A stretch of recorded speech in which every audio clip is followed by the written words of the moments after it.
All right. All right, Jake, you are up, my friend. Let me get the SPY. Yep. So, I mean, it's pretty simple. We're opening right around that huge support area. So now I'm wondering, do we just puke this open, or do we see buyers come back? Normally in these situations, we see buyers come back off the open, and then later in the day, either they carry on the strength, or they just give it up and puke it off lows. If we see them buy it up off the open, and we see that late weakness, so I was talking about these Microsoft and Apple shorts. I just think it's time for these things to get pretty waxed. They've been bouncing off support. The only way this market's going to get taken down is if we see Apple and Microsoft finally break these support levels. I like the Apple chart a lot more for a short. But we keep messing around with this. There you go. Yeah, make it back to the table.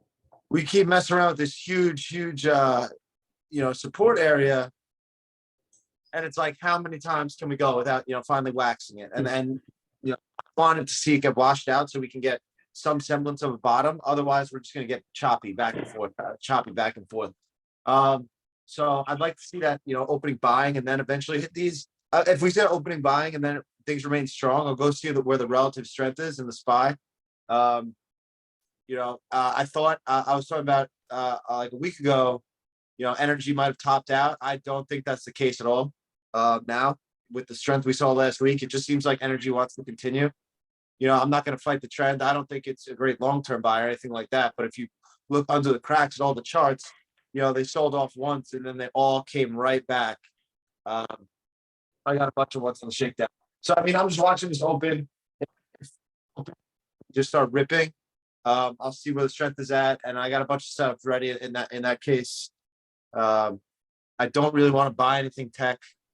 Tech's just been getting destroyed every single day. And if we open up, we just puke, then I'm probably just hands off. But that's pretty simple. The gap down takes away a lot of the trading today because it makes it so much more randomly volatile. Yeah, that's really it off the open. I'll post more of the charts in the chat. I got to go through the shakedown and where everything's gapping right now. But gap down makes everything difficult. Definitely less active of a day when we walk in down 2%.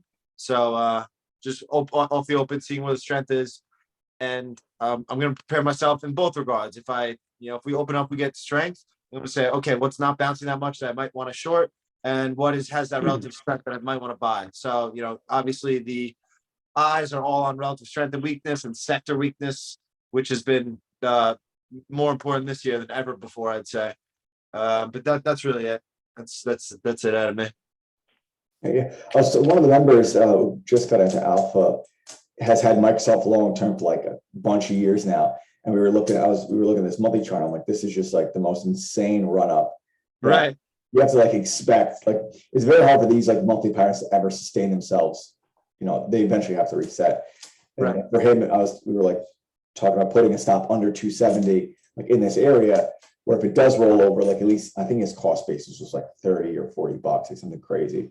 So it's easier to make 500-600% versus this thing smokes 270 in a year, it's back at 100 or 150, and you give back a big portion of that win. But I'm with you in a lot of the same stuff. I think if we do get this little shake in here again, a lot of times when the market's breaking down, we get those gap downs. It's very rare do we get the gap down and then bearish engulfing to continue with the broad market. Usually you kind of get that knee-jerk reaction where everyone always wants to be super long and super aggressive up here when everything looks perfect, and then when everything looks horrible, people don't want to buy. More broadly, not stock specific. Let me try. I made a new rule. Mm-hmm. Every time I go to cash in my active account, I dollar cost average the SPY. Yeah, that's the rule. That's the new rule. So with that point was up here, we think not up there. I'm saying I'm no, I know you're saying, but I'm saying just every time the market's up 30%, I add some SPY, and then we're down 20%. I shit myself and sell it. So no. Follow us for more trading advice. From your point, Jake. What I'm saying is for most people, they want to get super aggressive up here after the 10% run up. Where the further upside is a little bit more limited and the realistic downside is much greater, but we don't see that at this point. Everything just seems all rosy. Now down here, when everything seems horrible, and even if today, if it opens up and it does close bearish engulfing and it's down 5%, whatever it is, the fact that we're already kind of 15% off highs, if we can give the like more long-term stuff, that 5 or 10% of wiggle room down here when everything looks crappy, you're often going to be able to set yourself up for those better, plays when the market does turn back up versus waiting until here months later. Then it's like the name has already ran up 20% and you're kind of late to it. So not from an active standpoint, but more like the passive stuff, like getting these deals down here. Yeah, in the short term, the next week or two, it's not going to be perfect, but you're going to have a much better cost basis down here for when that turn happens if we continue back in this range. And lastly, if we see the Russia thing come to an end, next day the SPY's gapping up 5%. So I feel like you gotta be buying long term down here into the weakness, just because it's all gonna end eventually, So once that happens, that's a 5% gap up. So I definitely want to have SPY in the long term, just to keep adding for that notion. Yeah, a lot of these, even for SPY, for me, it's like above 416 would be like for me like a spot to want to add, and it's like then I'm buying it versus this 404, 2%. And a lot of these other sectors is kind of, a lot of them are still getting kind of smoked, but they're still kind of setting up where, maybe not tech, but even like consumer discretionary, they're breaking support, but back up through support versus whatever this recent low is. We're getting like tighter spots here when things are looking kind of the worst. But again, still a lot of weakness out there. My only real top idea is, keeping in mind a lot of support buybacks is CHD. I think this was I don't know if this was on the shakedown a few weeks ago, but up through 97. PG is still in this like very big macro pattern. Keep an eye on that 165 in time as it kind of comes into support. And then Alex Smith has been keeping an eye on this ATKR up through 120. After earnings, still looking amazing. So this is one also keeping an eye on. And that's it. Haven't you have any names you want to go over? Hell yeah, Ben. You like chocolate? Hershey's. Check it out. Talk about relative strength. This thing is just, this thing does not know what year it's in right now. It looks amazing. I mean, high and tight flag up here. Inside day on Friday. Looks like a really good, active trade, 2-3 days, maybe possible swing. If it could go a little more sideways here, that'd be great. And then another one that looks super similar, but a completely different sector is this BMY, Bristol Myers pharmaceutical company, another high and tight flag inside day yesterday or on Friday, really showing some good relative strength. So like at this point, I'm debating whether these stocks are showing relative strength or if they're just late to the crash party. So I guess, today and this week will be really telling to see how these guys hold up. AMD which was also on the shakedown, which could kind of go either way here. It's at a pretty decent inflection point. Obviously pretty massive downtrend over the last few months, but post earnings kind of just tightening up within that earnings day range. I think this one is a good opportunity for either the upside or the downside, depending on how the market reacts this week. And then mostly just building the relative strength list. I had posted it last week in Alpha Chat.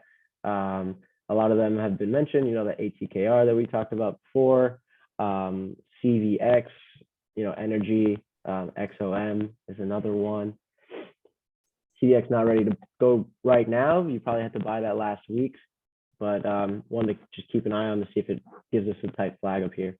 Then we have a few member ideas. I know Kusha posted a bunch of them last night, so we can start going over that. Hold on, give me a sec. All right. So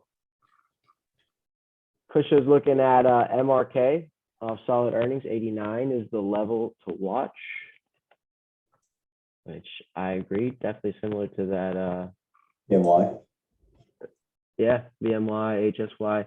This one's actually better because it's a high and tight flag at a previous all-time high level versus those other two that are kind of high and tight flags that just kind of went into outer space. So these kind of have a better, measured move idea for sure.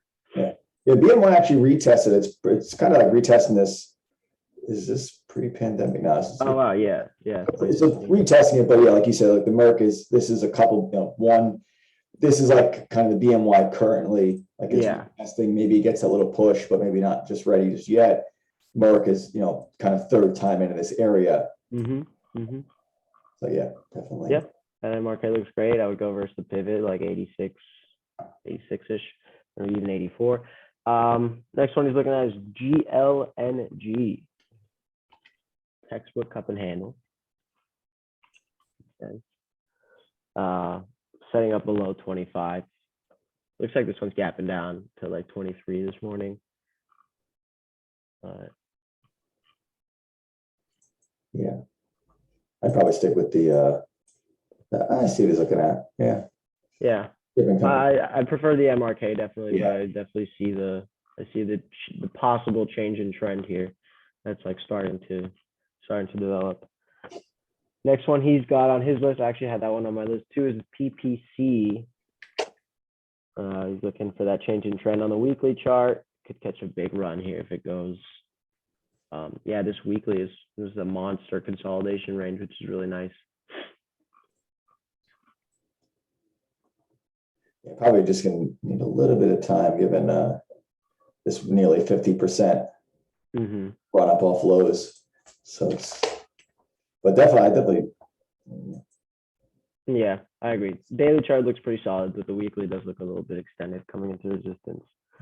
Then he's got ADM short below 88. I'm sorry, what was it? ADM. Oh, ADM. Yeah. Short below 88, which looks pretty solid. I mean, I know you don't have the 50-day moving average there, but the 50-day is right. It's sitting right on that 50-day moving average. So if it cracks that, it looks like it could really fall pretty hard here. So we'll see. This is like one of those like quick shorts because like everyone in this name isn't really screwed. Everyone's loving this name. So you must get like that quick. That's almost like when you look at it was like BNQ. No, I'm sorry. What was it? It was in utilities. Yeah, so this is like very similar. We get like that extended move. I'm gonna go back to a daily. And it's like that just super tight flag, and then you get like that little pullback. So definitely some similarities where like it's just gone a lot. And this was kind of more, the example I was showing was kind of like right here, where it's super extended. You either get stopped out or you get short there. And now it's, maybe you get the second short, but yeah, it'll probably be a battle in that area. It's just hard to like the name. Like if this was 52-week lows, like even the broad market, it's like this down through this low, it's much more high probability than like when even though of course it did go drop a lot, but to actually execute that whole length of the short is much more difficult than most think. But anyways, yeah. Next one? Alex has a few he's looking at. He's looking at ALB, the first one, through earnings high 244. ALD? B is in boy. Through this 240-ish area. Yeah, through earnings day high 244, 245 area. Like, yeah, it's definitely been a battle at this base for quite some time now. Yeah. This is like don't want to buy it because it is extended, but after all these attempts and good earnings, this is probably what's needed to finally kind of push it up through this area. Yeah, and definitely for like a more active trade that you can just take on momentum, I think that makes sense. Because like if you're really trying to swing it, you kind of have to give it more than this earnings day low. But unless it can really flag. If it flags out here for a week or two, then I would definitely look to just swing this and try to get that 5-to-1 or even reach that 290 level highs again. Next one, ATKR, we've already mentioned that one. BMY as well. CHK, energy name, wants to see more sideways here, but blue skies through 98. Yeah, definitely. Yeah, this is the retest. So this can just kind of flag out. Definitely, this 98 looks very good. Yeah, it seems like one of those names that you almost want to be buying on the pullbacks. Like this one looks it has very aggressive bounces off of supports. So like for me, I would rather see this sort of pull back into the 50-day moving average, maybe like 84 area, and then look to buy back on the way up. Yeah. This is only the first retest of that all-time high level from just a couple weeks ago. So probabilities of it continuing are lower without at least a good amount of chop first. So. This is actually a good example, kind of going back with like that ALB. I'm sorry, not ALB. Whatever the short was, ADM. Yeah, ADM. This is kind of like the same thing where like name super strong. So really it's much easier to look for the buys and the shorts in it. But like in this one, runs up, super extended. And let's say you shorted here like a little break, similar with that utilities example when it got super extended, very tight little topping pattern, little flag. Shorting or getting out to that low was probably the move. Then it forms the next little flag, the next bear flag in this little range here. And that's kind of like that second like ADM short where like, yeah, like the obvious, you think it's a bear flag about to break this and just go back to zero type of thing. And the buyer pushes through, shakes some people out, some people have some stops here, pushes them out, and then rips right back higher. So that's the only reason why, like, even though I don't short and I avoid it as much as possible, shorting the names that are near all-time highs after the fact always looks like when you see, even if you look at AMD or any name, Apple, any of these stocks, like shorting it anywhere seemed like the best idea in the world now. But it's very hard to realistically get short here and hold through this because you're going to get stopped out break even and then you miss the whole move. So that's where it's with the strongest names. It can look easy in hindsight to short them, but it's often much easier just to find like the weakest names and you short them through lows. And then you don't have the realistic upside of the name just bouncing back to highs because everyone's already screwed in it. And more likely it's going to drop like a rock down through lows, where at highs, it's the opposite, where your real risk is probably much higher. The probability of it really working and you holding it for that pullback is much lower, but it just seems like a better deal because it's like it has to drop. And yeah, I mean the better risk reward potential is trying to short it at the top, but good luck trying to short tops because those strong names can blow, like the ones that you do catch the top where you're shorting it and it works, you're getting blown out by any like 10, 20 other ones that you're trying because it's just going to keep going higher and squeeze you out longer than you can hold it. Sure. Even if you think about trying to short a top, it's like if you just name one time where you called the top of a name, and it's maybe you can name one time where you did it, and every other time you were wrong. Not you. I'm not saying you haven't or anyone specifically, but it's like very hard to know that like this was the top. We were probably trying to buy this 180, not trying to short. Right. Yeah. So that's where it's like that's a very difficult trade. And even me and Shake were like day trading a lot in the properties. Like we always try to short tops, and you'd always get like pushed out, and then it would turn, and at that point you were just done with the name, and then always, not always, but more than likely missed it. Yeah. Okay. Any other? Moving on. Yeah, Alex still got a few CHRW. He just threw 112, probably versus that like 105.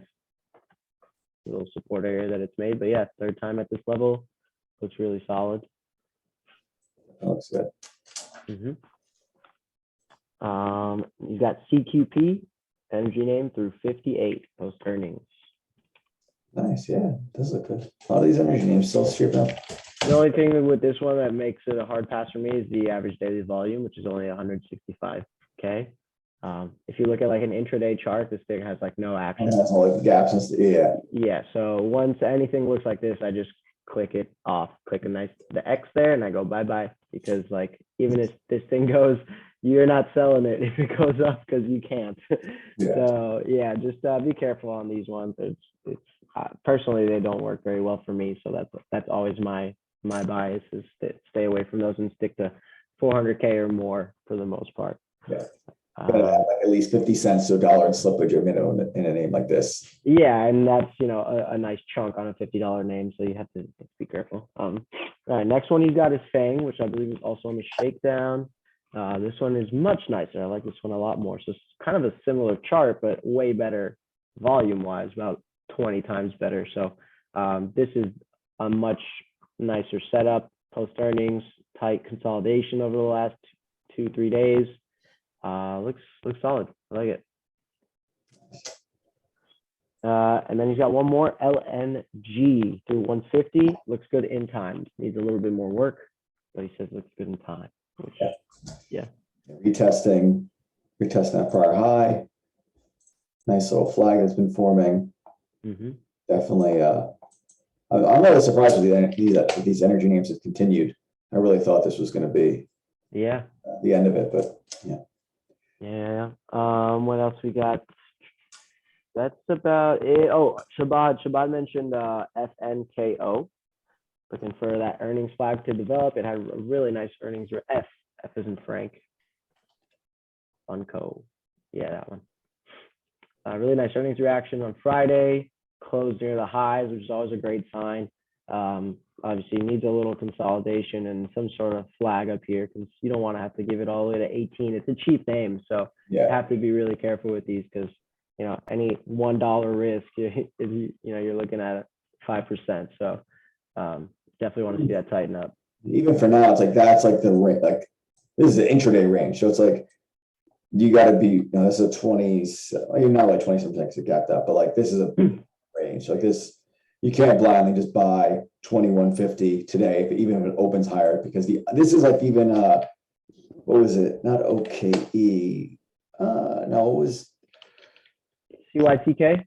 What was it? What was the old name that we took that ripped 10% day one? OKE, OXY? Is it Oxy? No, damn it. I was in it too. Anyway, sorry. It was just the name that it was 360. It was Django's idea. What the hell was it? Oxy. Had to be Oxy. No, it was the one after Oxy. Django's only ideas are Oxy. No, I know what you were talking about. Oxy, and there was another oil name that's gonna kill me now that I can't. Exxon, XOM. That wasn't that one? Oh God! As soon as we're done with this, I'm gonna remember it. Anyways, Yeah. it was a name. But the point of it was the name triggered day one. We all bought it. It was like on a Friday through 60 to 65. It was a 10% day one move, and our expectations was, for most of us, was continuation. We thought of like that name, like Oxy. Like Oxy had these 4 or 5 day crazy run from 40 to 60. A lot of us were in that same mindset. And my point of that was with this FNKO, it went up 26%. You can't expect that today it's going to open up at 2150 and just rip higher because of this, that this is a real range. It could more than likely trade and tickle 18, or it's going to be at 23. And that's a lot of risk that you don't need to jump into. But that was, again, it's going to kill me. I can't think of this stuff. But anyways, any other names you want to go over? Last one, Mike, or a couple more actually. Mike is looking at ACHC. ACHC? Yeah. He's looking at the double inside day here, post earnings. So, a little momentum flag there. I would assume through that like 72 or 73.50 area. You're kind of just battling like with this prior high. So like this is this range 77 to 66. So you're kind of like dead smack in the range. So up through 72, maybe you get that move to 77. But if it doesn't work, this probably needs to just develop a little bit more. Yeah. Yeah, I agree with that. Tighten up that macro range. And then another one he's looking at is TSN short. Short food. Through 90. So if we're looking at shorts, so first one, second one.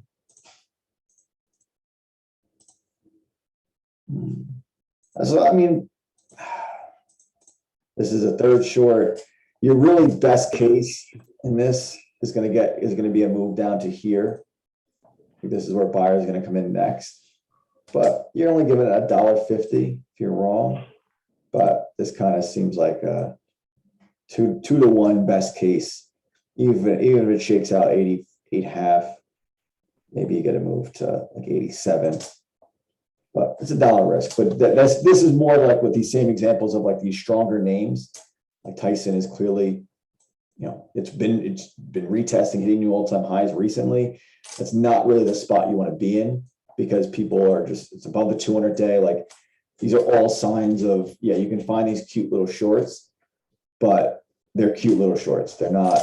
Yeah, and I mean the even on top of that, it's like the issue is like the risk reward really isn't there. especially from that spot. Like if you really wanted a good risk reward, like quick trade, for me, it makes more sense to try to short like those little bounces that it's having. Like you can see them where if you look on TSN again, it hit those highs like at almost 100.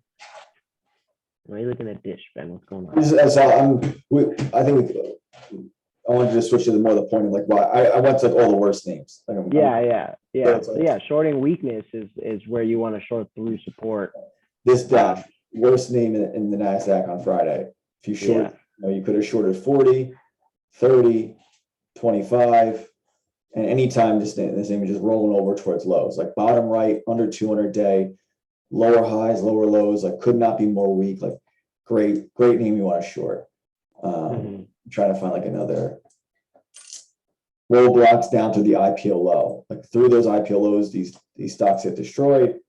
Shorting the all-time low, continue to shorten the lows. So much of an easier trade. Let's see another one. JD, no. Baidu, like this Baidu down through 90 if it's ever going to break this, and it's going to be basically lows it hasn't seen in a decade. Probably going to be a decent short. Let's see.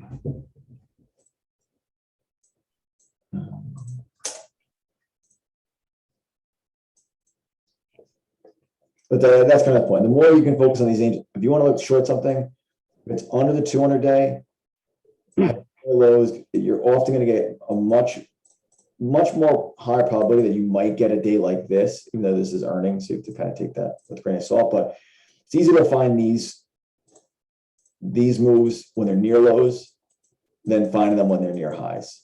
This is when the name's near highs. Like these are kind of those little moves you get. And then you get those bounces back to the same areas where these kind of never come back to those spots. So that's just kind of my point with that one. Yeah. Well, that's about it. All right. All right, Tamara, thank you for joining us. You have any questions? No. All right, guys. Well, any ideas you have in the chat, post them. Dylan, I'll be messaging you in 2 seconds. We get the rest of this step 3 done. Again, if any of you guys are watching this and you want to purchase the step 3 book, if you can get the Kindle now for $2.99. If you do order it, just let me know. I'll refund you the $3, and I'll also mail you out the soft cover once me and Dylan get it uploaded today as a little thank you. So you guys have a good rest of your day, and we'll see you guys at noon. Yep. See ya.